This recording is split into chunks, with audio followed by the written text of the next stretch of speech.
Hi again, it's Maureen at VictorianStudio.com. I wanted to share with you today a card I made for my mom for her birthday tomorrow, but I won't be posting this until after I've given it to her so I don't spoil the surprise. Anne at Anne'sPaperCreations.com had a video on an iris or magic lens card, so I thought that would be great to give to my mom. So I used some new paper that I just got at the Scrapbook Cottage, the Graphic 45 Sweet Sentiments. This is the 8x8 pad and it's beautiful. It has great papers for springtime cards or scrapbooking projects. Beautiful colors, very feminine. There's Easter tags, borders, butterflies, lots of great stuff, even for Valentine's Day coming up. I know I'll be using this pad for some Valentine's Day cards. So that's the paper I use for this project today. So I started with that paper, and then I found matching this paper some pink cardstock from Recollections, that's Michael's, and so I used the Tim Holtz Distress Inks Victorian Velvet, and I found that that was a great match with this paper, and inked all the edges and distressed all the edges that I cut. Um, so I used Spellbinders dies to cut out my center and used a heart. I used the ovals that you see here, the floral ovals and the large ovals, and I used both the largest and second largest ovals in each set to make the aperture and the front of the card. I used it for some frames as well. I also use the distress inks to distress them. The only other die I used was this Memory Box leaf die, Tender Leaves, and it's a new die that I just got. So I cut out the 4 leaves on some green cardstock, and then I again went to Tim Holtz Distress Inks and used both the Bundled Sage and the Peeled Paint Distress Inks to ink the edges of the leaves to make them a little softer looking. So those are the distress inks that I used. I used Wild Orchid Crafts roses and some cheesecloth that I also distressed a bit with the Victorian Velvet ink.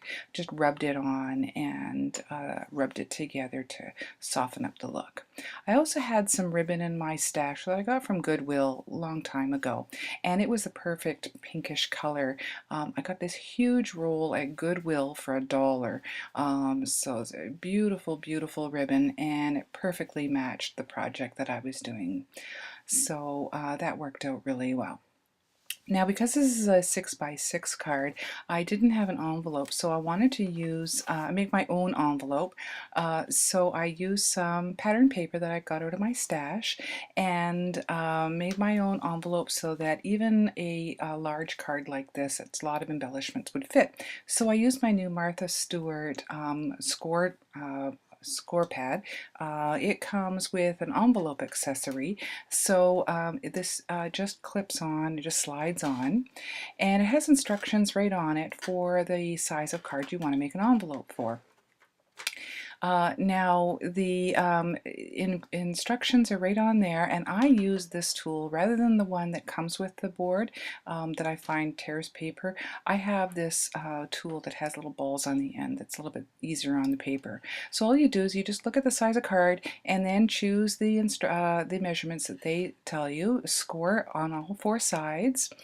This one was at 3 3/4 inch on each side, so you just score 4 lines and then cut out all the corners, and it makes a great envelope, and it fits perfectly. I just use some score tape to attach the flaps down, and I'll just use some other tape when I put the card inside. So that was fun. I actually used my 50% off coupon at Michael's, and that was a whole $15 for that great Martha Stewart scoreboard. Okay, so here's the card. I ran the ribbon through the center of the back, and I just made a little pocket along the back so that I could pull the ribbon either way, because I could put the bow on either the side or the center. So you just untie it and then it opens up the card. So when you open it up, each side pulls open the iris and reveals then your greeting. And I just took some pattern paper and stamped it, and then I also on the frame added some pearls around the center, did some fussy cutting on either side.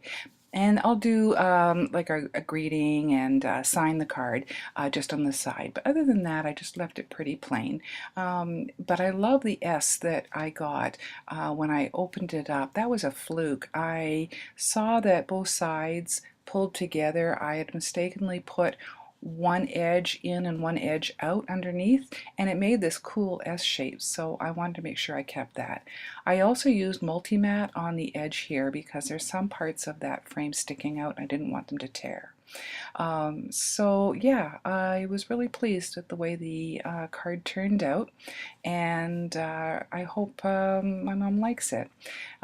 So thank you very much for visiting, and I hope that I've inspired you to maybe try a magic lens or iris card as well. There's lots of tutorials out there, but Anne's is the best.